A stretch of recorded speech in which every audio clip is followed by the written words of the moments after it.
நீங்கள் பார்த்து கொண்டிருப்பது நியூஸ் 20D தமிழ் உண்மை செய்திகள்.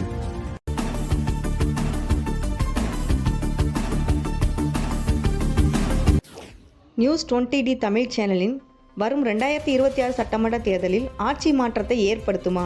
விருதுநகர் மாவட்டம் சாத்தூர் சட்டமன்ற தொகுதிக்குட்பட்ட பகுதிகளில் பொதுமக்கள் கருத்து கணிப்பு. விருதுநகர் செய்தியாளர் ப. அழகர்சாமி. வந்திருக்காங்களா? வந்திருக்காரு. ஓகே. இப்போ வருகின்ற 2026 சட்டமன்ற தேர்தலை பற்றி நீங்கள் என்ன நினைக்கிறீங்க? ஆட்சி மாற்றம் வரும்னு சொல்கிறாங்க. ஆட்சி மாற்றம் திமுக தான் வரும்னு சொல்கிறீங்க.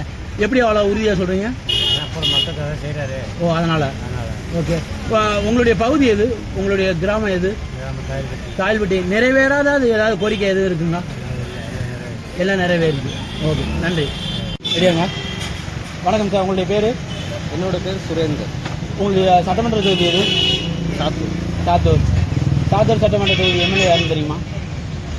வந்து போயிருந்தா தெரியும் சார். அவங்க தான் வரதே இல்லையே, அப்படின்றப்ப எங்களுக்கு எப்படி சார் தெரியும்? சரி, 2026 ஆட்சி மாற்றம் வரும்னு சொல்கிறாங்க. அதை பற்றி உங்களுடைய கருத்து என்ன?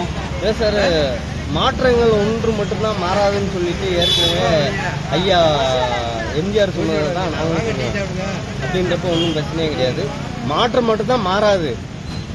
அப்படின்றப்ப மாற்றங்கள் வர்றதுக்கு எனக்கு என்னோட புரிதல் படி, என்னோட தெரிதல் படி மாற்றம் கண்டிப்பான முறையில் வரும். ஆமாம். ஓகே, நன்றி. சாத்தூர் சட்டமன்ற தொகுதியா? இப்போ வருகின்ற சட்டமன்ற தேர்தல் வருது. தேர்தலை பற்றி நீங்கள் என்ன நினைக்கிறீங்க? தேர்தல் வந்து இதுவரை நடந்தாலும் இந்த வாட்டி சிறப்பாக நடக்கும்னு நாங்கள் நினைக்கிறோம். ஓகே. இப்போ உங்களுடைய சட்டமன்ற தொகுதி எம்எல்ஏ யார்? எங்களுக்கு சட்டமன்ற தொகுதி ரகுராமன். தொகுதி பக்கம் வராரா? அவர் நான் பார்த்ததே கிடையாது, எனக்கு எப்படியாலும் தெரியாது. அவரே இருக்கட்டுமா இல்லை புதுசாக யாராவது வந்தால் நல்லா இருக்குமா? புதுசாக வந்தால் தான் நல்லாயிருக்கும். இப்போ ஆட்சி மாற்றம் வரும்னு சொல்கிறாங்களே. ஆமாம். அதை பற்றி உங்களுடைய கருத்து என்ன? ஆட்சி மாற்றம் வந்தால் தான் நாடு நல்லா இருக்கும். இப்போ இருக்கிற சூழ்நிலை ரொம்ப கஷ்டப்படுறாங்க. பட்டாசு தொழில் யாருமே எதுவுமே பண்ண முடியல. எந்த இதுவுமே பண்ண முடியல. ஆளுங்க ரொம்ப சிரமப்படுறாங்க.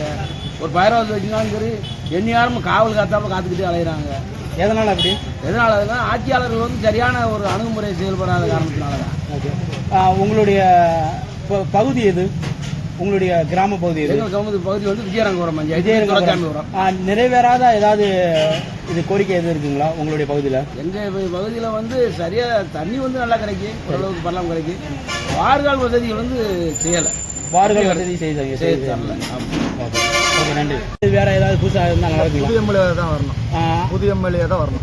அந்த மாதிரி யார் உங்களுடைய தொகுதியில் யார் இருக்கா? எம்எஸ்ஆர் வந்தால் தான் இந்த சாத்து கோவிலுக்கு ஒரு எப்படி சொல்ற ஒரு புத்துணர்ச்சி ஏற்படும் மக்களுக்கு. எம்எஸ்ஆர் சொல்றீங்க, அவரோட பேரு எம்எஸ்ஆர் தானா? எம்எஸ்ஆர் ராஜவர்மன். ஓகே. அவர் எந்த பகுதி?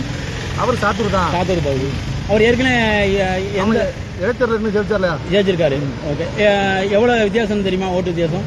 ஓட்டு வச்சது சரியா ஒரு 4500 ஓட்டு நினைக்கிறேன். ஓகே. 4000 ஓட்டு. ஓகே. அப்புறம் நீங்கள் புதுசாக எம்எல்ஏ வந்தால் நல்லா இருக்குன்னு சொல்கிறீங்க. அவங்கள வருங்கால எம்எல்ஏ அவர் தான். ஆமாம். ஓகே. இப்போ 2026 ஆட்சி மாற்றம் வரும்னு சொல்கிறாங்க. அதை பற்றி உங்களுடைய கருத்து கொஞ்சம். ஆட்சி மாற்றம் வருது வரல ரெண்டாவது அதை பற்றி எனக்கு தெரியாது. சாத்தூரில் மட்டும் வந்தால் போதும். ஓகே. ஏடிஎம்கே வரும். ஏடிஎம்கே புதுசாக எம்எல்ஏ நீங்கள் ராஜவர்மன் சொல்கிறீங்க. கண்டிப்பாக. ஓகே, நன்றி. கண்டிப்பாக. விஜய் கரசகுளம். ஓகே. உங்களுடைய சட்டமன்ற தொகுதி எது? சாத்தூர் சட்டமன்ற தொகுதி எம்எல்ஏ யாருன்னு தெரியுமா? இப்போ அவர் பேர் என்ன தெரிய மாட்டேங்குது. சரியா? தொகுதி பக்கம் வராங்க. வரல. ஓகே. 2026 ஆட்சி மாற்றம் வருதுன்னு சொல்றாங்க. அதை பத்தி உங்களுடைய கருத்து என்ன? ஆட்சி மாற்றம் வர்றது மாதிரி தெரியல. எதனால அப்படி சொல்றீங்க? மக்களுக்கு நிறைய செய்யறாங்க. மக்களுக்கு நிறைய செய்யறாங்க. அடுத்து இந்த இப்போ 5000 ரூபாய் ஏற்றிருக்காரு. மக்களுக்கு பெண்கள்லாம் அவர் ரொம்ப விரும்புறாங்களே. ஓகே. இப்போ இருக்கிற எம்எல்ஏவே இருந்த போதுமா இல்லை புதுசாக யாராவது எதிர்பார்க்குங்களா? எம்எல்ஏ வேண்டியதில்லை, வேண்டாம். ஓகே. உங்களுடைய பகுதியில் அதாவது செயல்படாத ஏதாவது ஒரு விஷயங்கள் எதுவும் இருக்குங்களா? அதாவது செயல்படாதுன்னா ஏதாவது குறைகள் எதுவும் இருக்குங்களா உங்களுடைய பகுதியில்? எல்லாமே இருக்கு. மின்விளக்கு, தார்சாலை எல்லாமே நல்லா இருக்கு. அந்த மாதிரி குறைகள் இல்லை, எல்லாமே இருக்கு. தேமுதிக கூட்டணி வந்தது அவங்க வெற்றி வாய்ப்பில்லை. திமுக கூட வந்ததுனால வெற்றி வாய்ப்பு. இந்த கூட்டணி கட்சியில் உள்ள வந்திருக்காரு. அவரோட ஓபிசி தனியாக தானே இருக்குது. இன்னும் வரவே இல்லை. எதிரே வரல. இன்னும் வரல. இன்னும் வரல. ஓகே.